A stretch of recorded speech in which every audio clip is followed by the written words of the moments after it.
Welcome back to the Student Hub Live.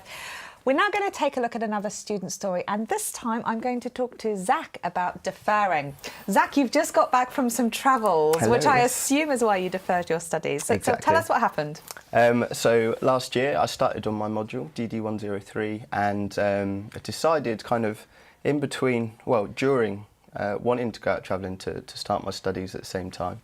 And the best time for me to go travelling was dead set in the middle of the module, from TMAs 2 to kind of the end date really. So had to make that decision and had to kind of think about what I wanted to do and what options I would have in the future. So the best option from there was to defer and then come back. And what is deferring? So deferring your module, it basically means just stopping your studies, and that just means coming off of the presentation of the module that you're on and coming usually to the next presentation of the module. And that's essentially what it is. It's just for you to come off where you started.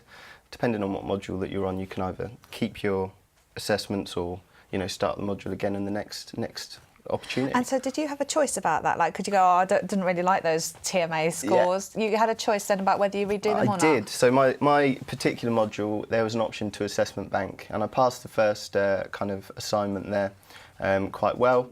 It was a good introductory assignment, which is what you find on a lot of stage 1 modules. So it's more about reflection and where your strengths and weaknesses are. So I decided to keep that.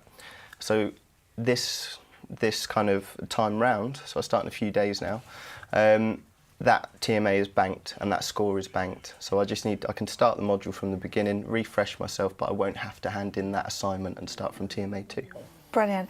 So you're starting the module. Are you going to wait then till you need to like hop back on, or what are you going to do? What's your plan? No. So I think if you do defer with assessment banking, I think it's best to get back into the routine of studying. So what I've been doing is looking through the module website, getting my notes from last year on those first kind of blocks, and just kind of having a glance through, not going into so much detail as I did last time round, but getting into the flow of studying, also getting on top of my time management and making sure that, you know, you're in the right frame of mind from the get-go to put yourself in the strongest position.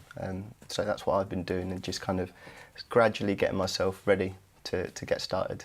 And physically, what did you have to do to be able to make this decision and get back on? Was it complicated? No, it's not complicated. For me, it was very, you know, I had to defer because I wasn't going to be able to study. Now, you can, the way that you can do it is send a message on your help centre to get in contact with student support. The way I did it is I contacted my tutor about it and just said, look, this is the situation.